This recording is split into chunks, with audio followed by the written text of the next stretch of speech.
नमस्कार दोस्तों, मैं तुषार जैन, सीएफओ और रिसर्च हेड जय स्ट्रोमन गुरु और तुषार ग्लोबल सर्विसेज .com की तरफ से आपको स्वागत करता हूँ। आज 21 जून सन 2023। आज के इस स्पेशल एपिसोड में हम चर्चा करने वाले हैं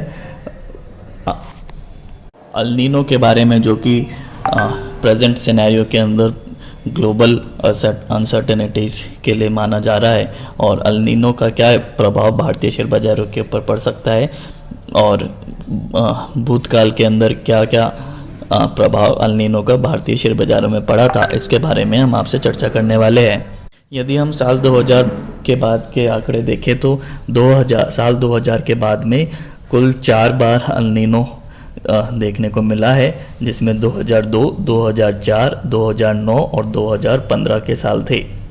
जिसमें यदि हम अल नीनो के दौरान निफ्टी के आंकड़े देखें तो 2002 में निफ्टी लगभग, यदि हम जून से सितंबर तक का देखें तो निफ्टी जून 2002 के अंदर जून से दिसंबर के दौरान लगभग 3.5% से ज़्यादा की तेज़ी निफ्टी में देखने को मिली थी। 2004 में लगभग 9% की, 2009 में 71% की, लेकिन 2009 में क्योंकि 2008 के अंदर वैश्विक मंदी आई थी तो उससे रिकवरी का रुख देखने को मिला था, इसलिए उसको हम कम कंसिडर करें तो बेहतर रहेगा। और 2015 में क्योंकि स्टॉक मार्केट क्रैश देखने को मिला था तो उस दौरान, इसलिए हमें 2015 को भी, यदि हम 2009 और 2015 को हम निकालें तो कुल 2 साल अल नीनो सन 2000 के बाद में आए और दोनों ही में एक अच्छी तेज़ी देखने को मिली थी, खास तौर पर साल 2004 के अंदर। यदि बाकी सारे फैक्टर्स कांस्टेंट रहते हैं, यानी कि उनमें कुछ बड़ा नई खबर या फिर गतिविधियां नहीं देखनी होती, तो अल नीनो का कोई विशेष प्रभाव भारतीय शेयर बाज़ारों में फ़िलहाल नहीं देखने को मिला है पिछले, यदि हम 20 सालों के आंकड़े देखें तो। और किन सेक्टर्स के ऊपर इसका प्रभाव पड़ सकता है, क्योंकि अल नीनो के वजह से मॉनसून के ऊपर पूरा प्रभाव पड़ता है, जिससे ग्रामीण क्षेत्र की कंपनियां और ग्रामीण क्षेत्रों से जुड़ी कंपनियां, जिसमें एग्रीकल्चरल इक्विपमेंट्स भी शामिल है, उनके ऊपर जरूर देखने को पड़ता है, जिसमें महिंद्रा एंड महिंद्रा जो शामिल होती है। इसके अलावा यदि हम देखें कि एफएमसीजी कंपनीज को कुछ लॉस देखने को मिलता है, क्योंकि उनका रॉ मटेरियल महंगा हो जाता है, क्योंकि एफएमसीजी कंपनीज का नॉर्मली जो रॉ मटेरियल है वो कृषि से ही आता है, तो ख़ास तौर पर एफएमसीजी और रूरल रिलेटेड इंडस्ट्रीज़ के ऊपर इसका प्रभाव देखने को मिलता है।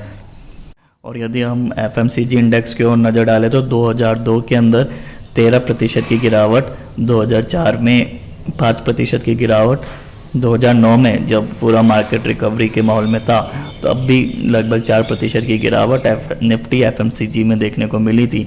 तो एफएमसीजी कंपनीज के ऊपर इसका खास तौर पर प्रभाव पड़ता है। लेकिन कुछ सेक्टर है जिनके ऊपर पॉजिटिव इम्पैक्ट भी पड़ता है, जिसमें है माइनिंग सेक्टर, क्योंकि बरसात कम होने के वजह से जो मानसून सीजन के अंदर माइंस बंद रहती है उसका पीरियड कम हो जाता है और माइनिंग सेक्टर को इसका पॉजिटिव इम्पैक्ट देखने को मिलता है।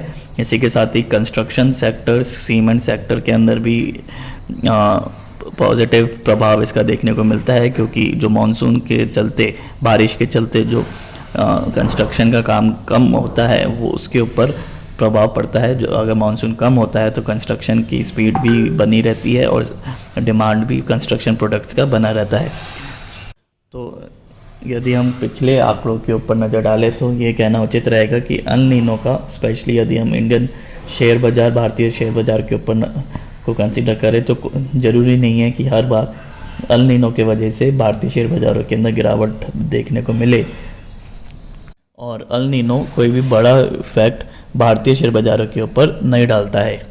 हालांकि एग्रीकल्चरल मार्केट्स के ऊपर ज़रूर इसका प्रभाव देखने को मिलता है, जिसके ऊपर हम हमारे वीडियोस के माध्यम से रेगुलर चर्चा भी कर रहे हैं और आपको टाइम टू टाइम उसका अपडेट भी दे रहे हैं कि उसका क्या प्रभाव पड़ सकता है, चाहे वो ऑयल सीड्स के ऊपर हो या फिर ग्रेन्स के ऊपर हो या फिर स्पाइसेस के ऊपर हो या फिर दलहन के ऊपर हो। सभी के ऊपर हम आपको रेगुलर अपडेट्स अपने चैनल के माध्यम से देते आ रहे हैं। तो ये था आज के एपिसोड। तो आज के एपिसोड में इतना ही। आप हमारे चैनल को सब्सक्राइब अवश्य करें और वीडियो को लाइक करें यदि आपको ये वीडियो पसंद आया है। तो आज के एपिसोड में इतना ही। आप देखते रहिए Ajay astro money Guru. Thank you and good day.